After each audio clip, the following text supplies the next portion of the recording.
Shalom, selamat malam, saudara yang dikasihi Tuhan Yesus Kristus. Selamat berjumpa dalam renungan pada malam hari ini.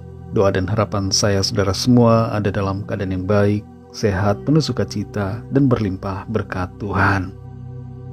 Sebelum kita mendengarkan renungan firman Tuhan, mari kita siapkan hati dan berdoa. Bapa Sorgawi, Bapa dalam nama Tuhan Yesus Kristus, Tuhan dan Allah kami yang hidup dan layak dipuji disembah. Kami bersyukur untuk kasih kemurahan-Mu, penyertaan-Mu yang Tuhan sediakan bagi kami di sepanjang hari ini. Oleh karena pertolongan Tuhan saja kami mampu melewati semuanya. Saat ini kami mau mendengarkan sabda firman-Mu. Jamahlah hati kami supaya kami mengerti dan taat pada kehendak-Mu. Dalam nama Tuhan Yesus kami berdoa. Haleluya. Amin. Saudara yang dikasihi Tuhan, ayat renungan kita pada saat ini terdapat dalam 1 Samuel 5 ayat 6-7. Tertulis demikian. Tangan Tuhan menekan orang-orang Asdod itu dengan berat dan ia membingungkan mereka. Ia menghajar mereka dengan borok-borok, baik Asdod maupun daerahnya. Ketika dilihat orang-orang Asdod bahwa demikian halnya, berkatalah mereka, Tabut Allah Israel tidak boleh tinggal pada kita, sebab tangannya keras melawan kita dan melawan Dagon Allah kita. Saudara yang dikasihi Tuhan, tidak ada Tuhan selain Allah yang telah menyatakan dirinya dalam Kristus Yesus Tuhan kita. Hanya Dia yang berkuasa, yang layak dipuji dan disembah. Dialah Tuhan dan Juru Selamat kita. Kisah dalam 1 Samuel 5 ini menggambarkan peristiwa ketika tabut Allah direbut oleh bangsa Filistin dan ditempatkan di kuil dewa Dagon mereka. Tapi di sini Allah dengan kuasanya menunjukkan bahwa Dia adalah Tuhan yang hidup dan yang berkuasa atas segala sesuatu. Patung Dagon yang disembah bangsa Filistin berulang kali terjatuh dengan posisi mukanya ke tanah di hadapan tabut Tuhan.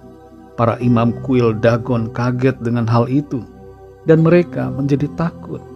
Keberadaan tabut perjanjian di tengah-tengah bangsa Filistin juga menyebabkan bangsa itu mengalami berbagai penyakit dan tekanan secara fisik. Keadaan itu membuat mereka merencanakan untuk memindahkan tabut Tuhan tersebut agar tidak ada lagi pada mereka. Ada beberapa hal penting yang menjadi pesan buat kita melalui pasal 5 ini.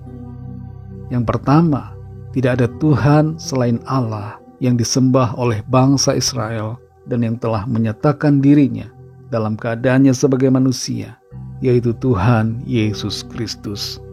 Orang-orang Filistin menganggap dewa Dagon sebagai Allah yang memiliki kekuatan lebih dari segalanya. Tapi Tuhan menunjukkan bahwa Dia adalah Allah yang sejati dan yang berkuasa atas semua dewa-dewa palsu yang disembah oleh manusia. Yang kedua, ketika kita mengangkat hal-hal lain menjadi dewa atau berhala dalam hidup kita, Tuhan akan menunjukkan bahwa Dia adalah pribadi satu-satunya yang patut disembah. Bagi orang-orang Filistin, tabut Allah itu menjadi pengingat bahwa tidak ada yang dapat menggantikan Tuhan dalam kekudusan, kekuatan, dan kuasanya. Kita mungkin punya dewa-dewa atau berhala dalam hidup kita, tapi kalau kita peka dan sadar, maka kita akan mengerti bahwa Tuhan adalah pribadi yang seharusnya kita sembah dalam hidup kita. Yang ketiga, Tuhan tidak dapat dikendalikan atau dibatasi oleh siapapun dan apapun juga. Ketika orang Filistin meletakkan tabut Tuhan di samping patung Dagon, keesokan harinya mereka menemukan patung itu tumbang dan tergeletak di tanah. Tuhan menunjukkan bahwa Dia tidak bisa direndahkan atau diperlakukan dengan seenaknya oleh manusia. Tabut Tuhan di sini menggambarkan akan hadirat dan kemuliaan Tuhan. Saudara yang dikasihi Tuhan, mari kita periksa hati kita masing-masing. Renungkan bagaimana hidup kita sampai saat ini. Adakah hal-hal yang kita anggap lebih penting daripada Tuhan dalam hidup kita? Adakah kita mencari kekuatan, keberhasilan, atau kepuasan dalam hal-hal yang lain selain daripada Tuhan? Mungkin dalam usaha, dalam pekerjaan atau karir kita mencari penglaris, pesugihan, dan menyembah sesuatu yang lain demi kelancaran dari apa yang kita harapkan atau usahakan. Dalam hidup kita saat ini mungkin ada sesuatu yang sedang menggantikan posisi Tuhan.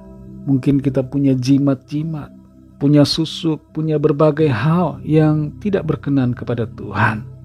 Tuhan merindukan agar kita menyembah dan mengasihinya tanpa mendua hati. Dia adalah Allah yang hidup dan berkuasa, serta tidak terbatas oleh apapun juga. Dalam Matius 6 ayat 24 tertulis, "Kamu tidak dapat mengabdi kepada Allah dan kepada Mamon." Jangan kita menduakan Tuhan. Jangan kita mencampur adukan iman kita kepada Tuhan dengan yang lain.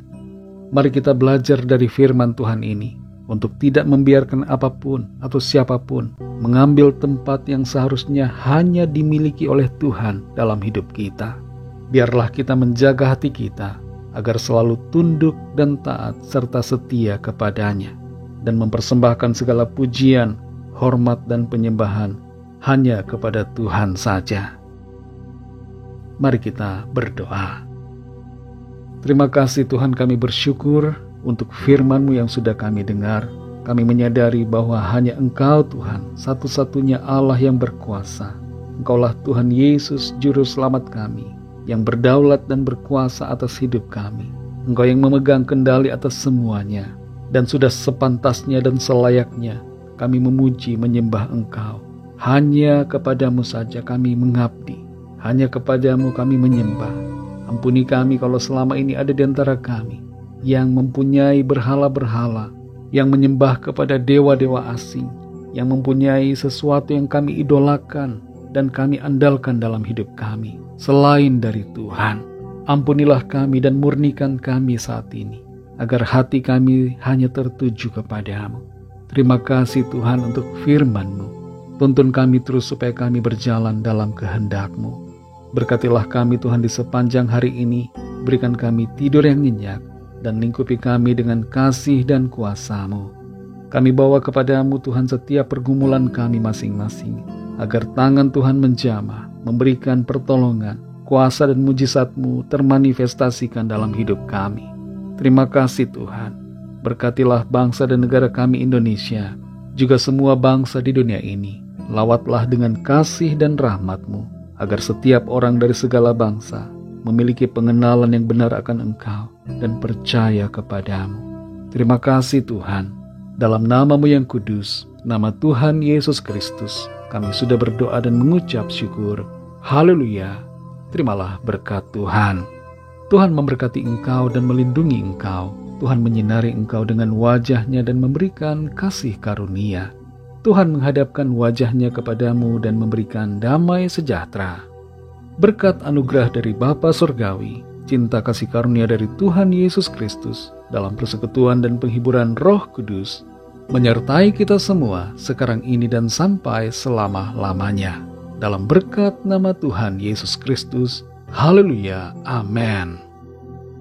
Puji Tuhan, saudara yang dikasih Tuhan, saya percaya firman Tuhan menjadi berkat dan kekuatan buat saudara semua, dan Roh Kudus akan menolong saudara untuk lebih lagi memahami kebenaran firman Tuhan.